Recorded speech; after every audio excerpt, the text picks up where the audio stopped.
할렐루야. 사랑하는 성도 여러분, 오늘 목요일 아침이 밝았습니다. 우리 찬송가 412장 내 영혼의 그 깊은 데서 412장 같이 찬양하시겠습니다.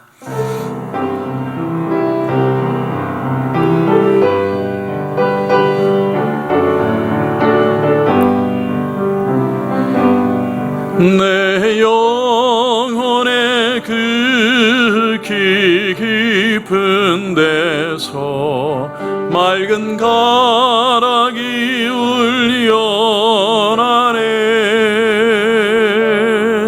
하늘 곡조가 언제나 흘러나와 내 영혼을 고이 사네.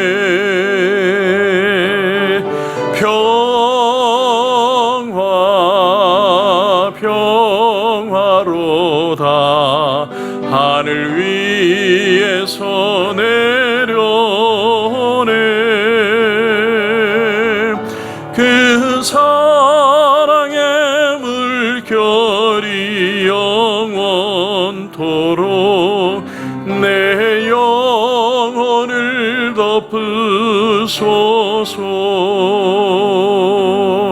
내 마음속에서 사는 이 평화는 깊이 묻힌 보배로다.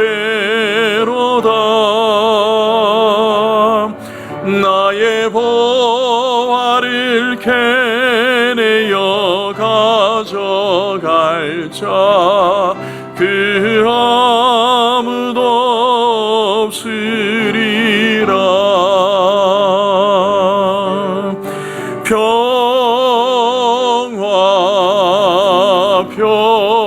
평화로다 하늘 위에서 내려오네.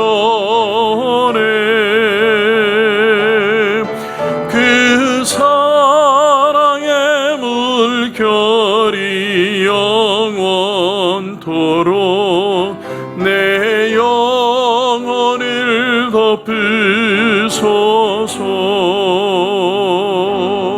내 영혼의 평화가 넘쳐남은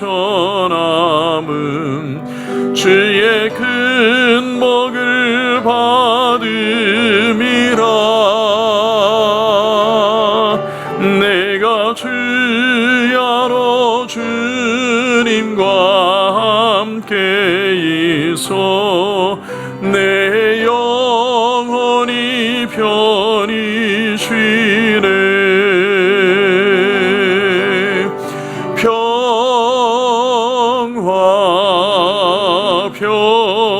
평화로다 하늘 위에서 내려오네. 그 사랑의 물결이 영원토록 내 영혼을 덮으소서.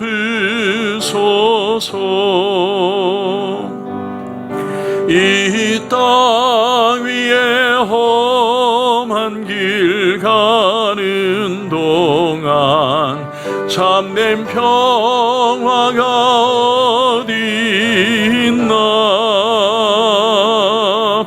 우리 모두 다 예수를 친구 삼아 참 평화를 누리겠네.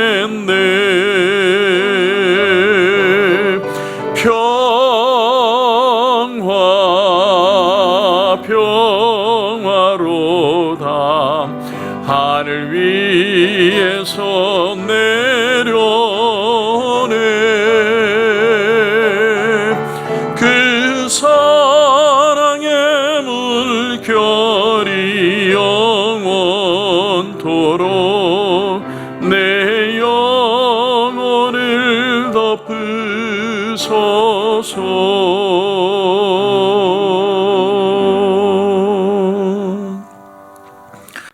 오늘 하나님의 말씀은 호세아 2장 14절부터 20절까지 말씀입니다. 구약성경 1258페이지 호세아 2장 14절부터 20절까지 말씀이 되겠습니다.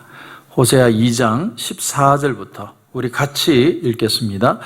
그러므로 보라, 내가 그를 타일러 거친 들로 데리고 가서 말로 위로하고 거기서 비로소 그의 포도원을 그에게 주고 악을 골짜기로 소망의 문을 삼아 주리니 그가 거기서 응대하기를 어렸을 때와 애굽 땅에서 올라오던 날과 같이 하리라. 여호와께서 이르시되 그날에 내가 나를 내 남편이라 일컫고 다시는 내 바알이라 일컫지 아니하리라. 내가 바알들의 이름을 그의 입에서 제거하여 다시는 그의 이름을 기억하여 부르는 일이 없게 하리라. 그날에는 내가 그들을 위하여 들짐승과 공중의 새와 땅의 곤충과 더불어 언약을 맺으며 또 이 땅에서 활과 칼을 꺾어 전쟁을 없이 하고 그들로 평안히 눕게 하리라. 내가 내게 장가들어 영원히 살되 공의와 정의와 은총과 긍휼히 여김으로 내게 장가들며 진실함으로 내게 장가들리니 내가 여호와를 알리라. 아멘. 우리 한번 기도드리고 말씀 생각하겠습니다. 하나님 은혜를 감사합니다. 오늘 호세아서의 말씀을 통해 우리 가운데 주시는 하나님의 음성을 듣게 하여 주옵소서. 우리는 수시로 하나님을 배반하고 또 우리의 인간의 감정에 휩쓸릴 때가 많지만 하나님께서 우리를 포기하지 않으시는 그 사랑을 다시 한번 기억하며 새 힘을 얻는 새벽이 되게 하여 주시옵소서. 하나님 귀한 말씀 주실 줄 믿고 예수님의 이름으로 기도드립니다. 아멘. 오늘 우선 우리가 보지 않았지만 2절을 보면 이런 말씀이 나옵니다. 너희 어머니와 논쟁하고 논쟁하라. 그는 내 아내가 아니요 나는 그의 남편이 아니라. 누구에게 하는 소리일까요?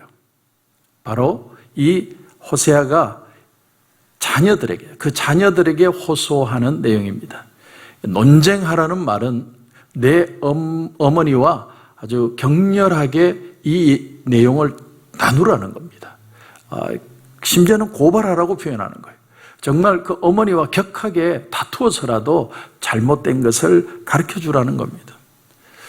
여기서 어미는 영적으로 이스라엘을 가리키고 자녀들은 이 신학자들의 연구에 의하면 그 자녀들은 누구로 상징을 하느냐면 이스라엘 백성들 가운데 순결하여서 그 마음을 뺏기지 않은 사람들, 아무리 어려움이 있고 두려운 일들이 만나고 그들이 포로로 잡혀간다 할지라도 끝까지 남은 순결한 자들, 그들을 가리켜서 자식들이다, 자녀들이다 이렇게 표현을 합니다. 오늘 저와 여러분들이 이렇게 특세로 모여서 같이 하나님의 말씀을 생각하고 기도하는 이 자체가 하나님의 자녀들로 부르심을 받았다는 겁니다. 하나님이 저와 여러분에게 특별히 들려주시는 하나님의 음성이 있다는 겁니다. 너희 남은 자들이 노력을 해서 이 이스라엘을 하나님과의 관계를 반드시 다시 회복해야 된다. 그런 의미로 오늘 말씀을 전해주고 있습니다. 그러므로 궁극적으로 여기에 나오는 이 어머니는 누구를 가리키느냐? 사실은 변화가 필요한 모든 대상들을 가리킨다는 말입니다. 이스라엘이 될 수도 있고요, 교회가 될 수도 있고요, 바로 나 자신이 될 수도 있습니다. 그래서 하나님께서는 오늘을 사는 우리 모든 사람들에게 이 땅에 이스라엘이 변화될 때까지, 사회가 변화될 때까지, 교회가 변화될 때까지, 우리 자신이 변화될 때까지 끝까지 싸우라는 거예요. 끝까지 영적 싸움을 할 때 하나님의 변화되는 그 놀라운 회복의 역사가 우리 가운데 일어날 수 있다고 하나님이 도전하시는 말씀입니다. 하나님은 이 이스라엘의 영적 간음으로 아주 분노하고 계시다는 것을 느낄 수 있습니다. 오늘 2절에서 5절까지의 내용을 보면 하나님의 분노하심이 드러납니다. 음란과 음행을 제해라. 그렇지 않으면 내가 발가벗겨서 수치를 당하게 할 것이다. 너희를 마른 땅과 같이 목말라 죽게 만들 것이다. 너희 자녀들을 긍휼히 여기지 않겠다. 다 망하게 만들어버리겠다. 하나님이 그렇게 분노에 차서 표현하시는 내용을 우리가 볼 수 있습니다. 여러분, 사람이 망하는 이유가 뭔 줄 아세요? 사람이 망하는 이유는 사사기의 말씀처럼 사람들이 자기 소견대로 행하기 때문이라는 거예요. 왜 사람이 자기 소견대로 행하면 망하느냐? 우리 인간의 본성은 이미 타락했습니다. 깨져버렸어요. 죄가 들어오므로 영적인 완전함을 상실해버린 겁니다. 그래서 우리가 살 수 있는 유일한 길은 하나님의 말씀에 다시 순종하며 돌아오는 방법밖에 없다는 겁니다. 도스토옙스키의 카라마조프가의 형제들에 나오는 말 가운데 이런 말이 있습니다. 하나님은 있어야 돼. 하나님이 없으면 사람들이 제멋대로 살게 될 거야. 이렇게 표현을 합니다. 여러분, 유럽의 강대국 중에 경제적으로 좀 뒤처지는 나라가 바로 프랑스입니다. 왜 프랑스는 영국이나 독일에 비해서 결국 경제적으로 뒤처지는 결과를 얻게 되었느냐? 여러분, 이유를 살펴보면 1960년대부터 프랑스에는 누모랄, 새로운 도덕 운동이 일어나기 시작했습니다. 그것이 뭐냐면 자유연애를 강조하고 프리섹스를 강조하는 거예요. 우리에게 주어진 이 성적 자유를 취하는 것이 진정한 자유다. 이 운동의 선봉에 선 사람이 바로 사르트르였고 그의 아내였던 시몬 드 보바르입니다. 그들이 계약 결혼을 처음으로 한 거예요. 그래서 많은 사람들이 보기를 야, 멋있다. 지식인들은 저렇게 멋있게 사는 것이구나. 그리고는 프랑스에서 제일 먼저 프리섹스의 물결이 막 범람하기 시작했습니다. 그런데 다행스럽게도 요즘의 프랑스는 그것이 잘못됐다고 생각을 하고 다시 각성의 물결이 일어나기 시작했다는 사실이에요. 다시 잘못된 것을 깨닫고 돌아오는 역사가 일어나기 시작한다는 겁니다.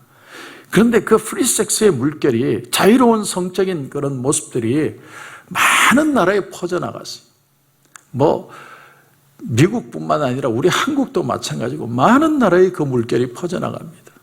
그래서 한때 우리나라에 애인 신드롬이라는 게 있었죠. 유부녀와 유부남이 눈이 맞아서 사랑하는 것을 마치 멋있는 것처럼 표현하는 그런 드라마들이 횡행했었습니다. 그런데 여러분, 우리는 이런 거에 속으면 안 됩니다. 이것은 결국 우리 가정을 다 망하게 만드는 겁니다. 무너져가는 로마를 일으켜 세운 사람들은 경건한 기독 여성들이었다라고 말합니다. 왜냐하면 당시의 여자들은 너무나도 문란하고 성적으로 자유롭고 자기들 마음대로 쾌락을 즐겨 살았지만 기독교인 여인들은 깨끗하고 청결했다는 거예요. 그래서 로마의 귀족과 왕족들은 기독교 여성들과 결혼하기를 바랬다는 겁니다. 그 중에 한 여자가 누굽니까? 바로 콘스탄티노플의 어머니입니다. 콘스탄틴 대제의 어머니는 결혼한 후에 아이를 낳고 아이에게 기독교 복음을 가르칩니다. 그래서 콘스탄틴 대제가 기독교를 국교로 만들 수 있는 그런 역사를 일으키게 된 것이죠. 여러분, 지금 우리에게는 영적인 파수꾼 마인드가 필요합니다. 끝까지 이 사회의 영적 파수꾼이 되겠습니다. 방패자가 되겠습니다. 방탕한 세상 풍조에 따르지 않고 하나님의 말씀을 붙들고 끝까지 서겠습니다. 이 결심이 너무나도 중요한 거죠. 우리가 이 중요한 상황에 우리가 지금 맞닿아 있다는 사실을 알아야 한다는 겁니다. 여러분, 오늘 5절을 우선 다시 보면 고멜이 남편이 아닌 다른 남자를 따라간 이유가 나와요. 여러분, 5절을 한번 보실까요? 보시면 그들의 어머니는 음행하였고 그들을 임신했던 자는 부끄러운 일을 행하였나니 이는 그가 이르기를 나는 나를 사랑하는 자를 따르리니 그들이 내 떡과 내 물과 내 양털과 내 삶과 내 기름과 내 술들을 내게 준다 하였습니다. 자, 연애하는 남자가 주는 게 뭐예요? 여기서 우선 주는 게 떡도 주고 물도 주고 양털도 주고 삶도 준다. 이건 필요해요. 필요를 채우겠다는 거예요. 그런데 그 필요에서 끝나지 않습니다. 기름도 주고 술도 주겠다. 이건 뭐냐면 사치와 쾌락을 의미합니다. 우리에게 필요한 것만 있으면 그거 가지고 살아가면 되겠는데 거기에 더해서 사치와 쾌락을 즐기기 위해서 결국은 인간이 망가지게 한다는 것입니다. 그 신의 정체가 뭘까요? 바로 바알 신입니다. 바알. 이스라엘 백성들은 원래가 농사 짓는 민족이 아니라 유목민이죠. 유목민. 그런데 그들이 광야 40년의 세월을 걸어서 가나안 땅에 들어왔을 때 그들은 그 땅에 정착하며 살아야 됩니다. 그런데 그들은 농사 짓는 법을 모르는 사람들이에요. 그래서 농사를 누구에게 배웠겠습니까? 바로 그 가나안 원주민들을 통해 농사를 배우는 겁니다. 근데 원주민들이 하는 농사법을 보니까 농사도 농사지만 어려운 일을 당할 때마다 자기들의 신에게 기우제를 지내는 거예요. 바알을 부르고 신을 통해서 이 어려움을 이겨내려고 부르짖는 걸 봅니다. 그래서 그들이 그대로 그것도 답습합니다. 그래서 바알을 숭배하는 그런 어쩔 수 없는 풍토들이 생겨나기 시작하는 겁니다. 여러분, 바알은 원래가 농신입니다. 농신. 농사를 잘 되게 하는 풍요로운 신, 생산의 신입니다. 근데 농사만 짓는 법만 배우면 괜찮겠는데 그들은 그 배후에 바알을 섬기면서 가나안의 우상 숭배까지 빠져들어가게 된 것이죠. 그게 타락의 진짜 이유입니다. 자, 그런데 8절을 또 보십시오. 8절을 보시면 곡식과 새 포도주와 기름은 내가 그에게 준 것이요 그들이 바알을 위하여 쓴 은과 금도 내가 그에게 더하여 준 것이거늘 그가 알지 못하도다. 누구의 음성입니까? 하나님의 음성이죠. 사실은 곡식과 포도주와 모든 먹을 것들을 누가 줬다는 거예요?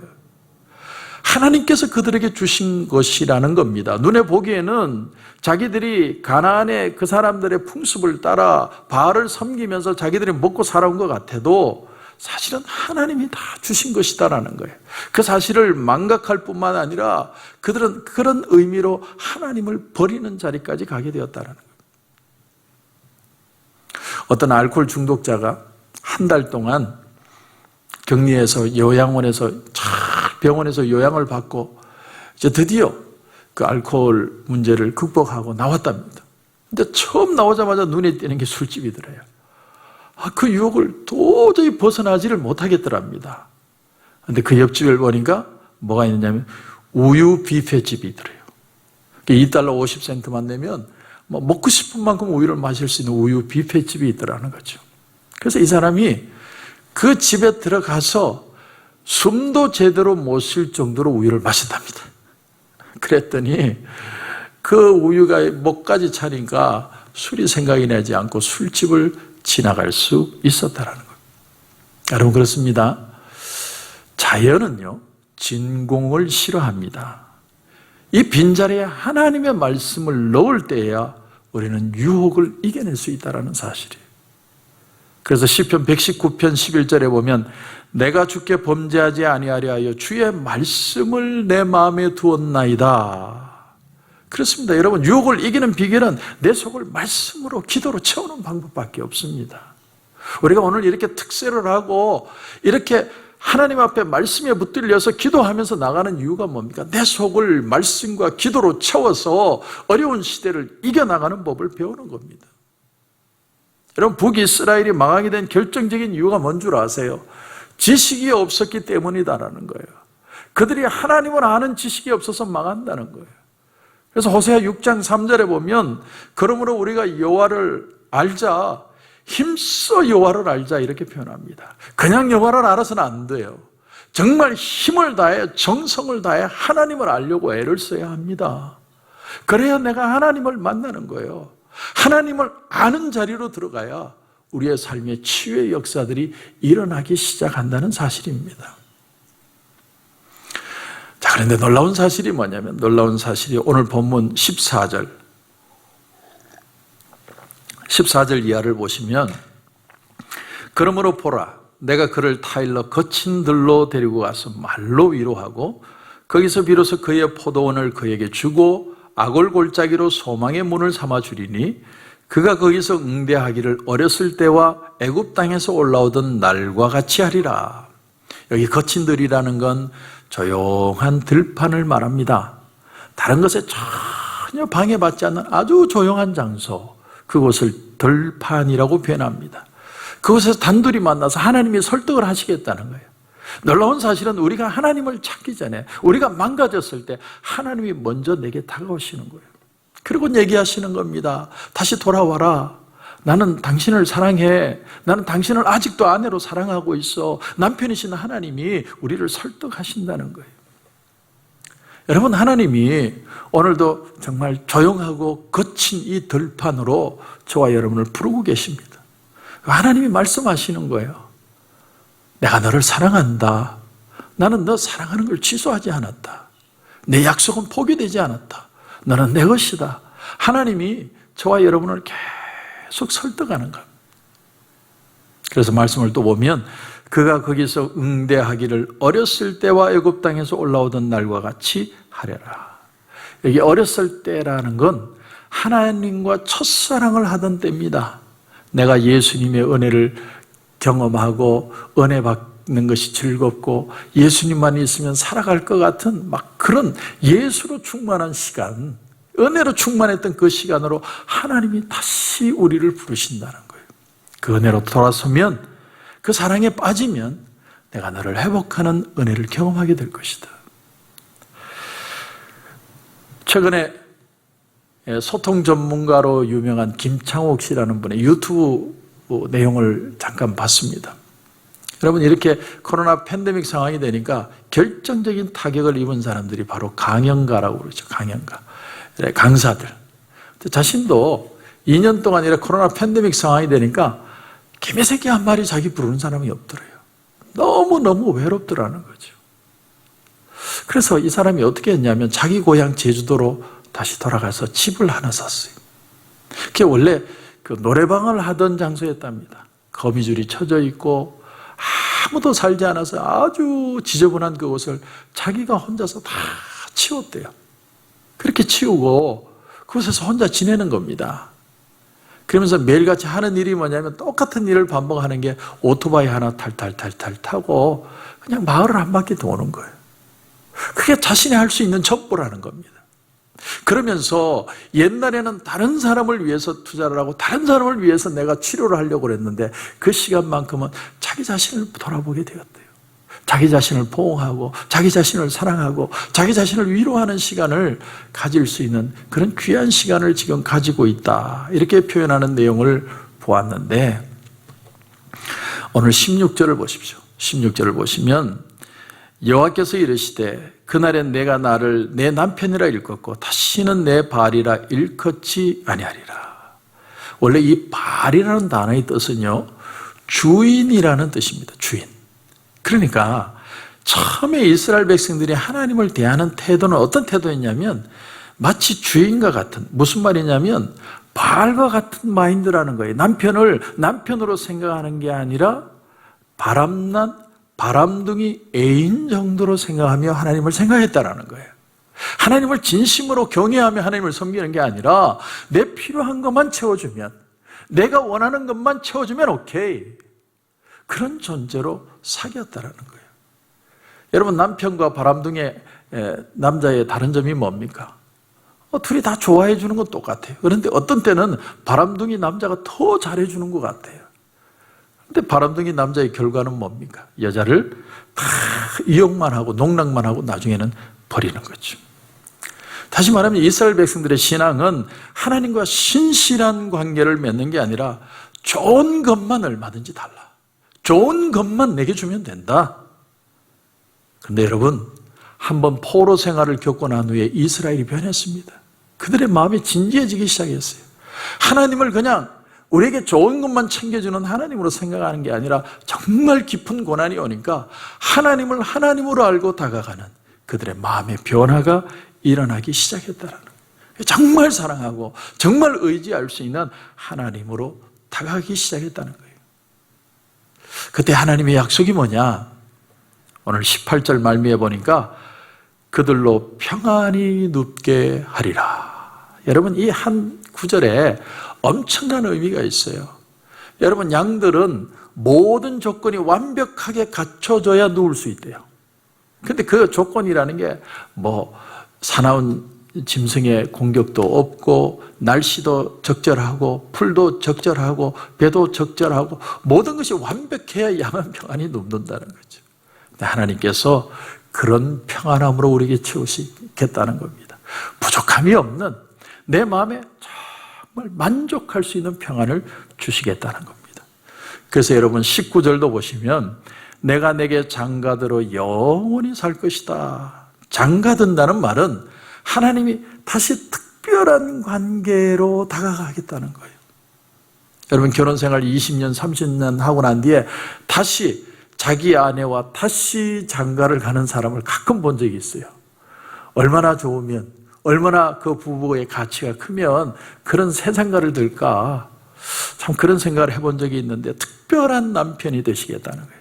그래서 이제는 하나님이 모든 걸 다 책임지시겠다는 겁니다. 하나님이 때리셨어요. 하나님이 꾸지람하셨습니다. 그런데 그 후에는 상처를 싸매시고 다시 안으시는 하나님의 모습을 발견합니다. 그래서 오늘 20절에 보니까 진실함으로 내게 장가들리니 내가 여호와를 알리라. 하나님 우리에게 장가드심으로 다가오면 그때서야 정말 하나님의 하나님 되심을 알게 될 것이다. 참 아침마다 새롭고 늘 새로우니 주의 성실이 금이라 성실하신 주님. 우리 하나님의 성실하심이 있는 거예요. 여러분 우리 인간의 성품은요 참 악하고 고약합니다. 우리는 못된 근성 가지고 있거든요. 우리에게는 추악하고 더러운 욕망들이 날마다 가슴속에 이글거려요. 근데 하나님은 저와 여러분을 조용한 들판, 거친 들판, 사람들이 없는 좀 외로워 보일지 몰라도 가장 나를 들여다볼 수 있는 그 자리로 우리를 콜링하고 계십니다. 그리고 내가 너를 사랑한다, 내가 너의 남편이 되어주겠다, 내가 너와 함께 하겠다고 하나님이 말씀하고 계시는 거예요. 오늘 이 새벽에 우리에게 다시 한번 회복할 가장 중요한 것은 말씀으로 다시 돌아가고 기도로 다시 돌아가는 우리의 마음의 결단입니다. 세상이 만족을 주는 게 아니라 하나님께 진짜 만족이 있는지를 알고 하나님의 은혜 안에서 다시 사는 저와 여러분이 되시길 주님의 이름으로 축원합니다.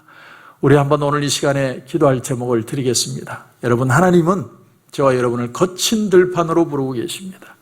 여러분 정말 거친 들판이라는 그 표현 속에 아골골짜기라는 그 표현 속에 우리가 고통당하고 상처받고 우리의 찢겨진 모습들이 있는 걸 발견하게 됩니다. 그러나 그 아골골짜기는 하나님이 함께 하시는 포도원이 될 것이고 무화과 나무가 될 것입니다. 오늘 그런 은혜로 하나님 다시 말씀으로 기도로 새로워지게 하여 주시옵소서. 우리 같이 한번 주여 한번 크게 외치고 통성으로 기도하며 주님 앞에 나가겠습니다. 주여, 아버지 하나님 주의 은혜를 감사합니다. 오늘 이 새벽에도 우리를 불러주시고 내주셔서 우리는 하나님 앞에 성실하지 못했고 진실하지 못했지만 하나님은 우리를 부르시고 다시 한번 그 상처를 싸매시고 새 힘을 주시는 줄 믿습니다. 오늘 이 새벽에 우리가 하나님 앞에 부르짖어 나갑니다. 우리의 외롭고 들판과 같은 마음들을 하나님 앞에 올려드립니다. 오늘 말씀으로 돌아가게 하시고 기도로 돌아가게 하시고 하나님의 크신 성품 안에 새로운 회복을 경험하는 귀한 새벽이 되게 하여 주옵소서. 우리의 마음에 어떤 두려움도 넘어가는 하나님 평안이 풍만한 풍속한 그런 새벽이 되게 하여 주시옵소서. 하나님 내가 만족하여 말씀의 꼴을 먹는 역사들이 우리의 삶에 일어나게 하여 주시옵소서. 마음의 모든 걱정들보다 더 큰 하나님의 은혜를 체험하는 귀한 새벽이 될 수 있도록 하나님 축복하여 주시옵소서.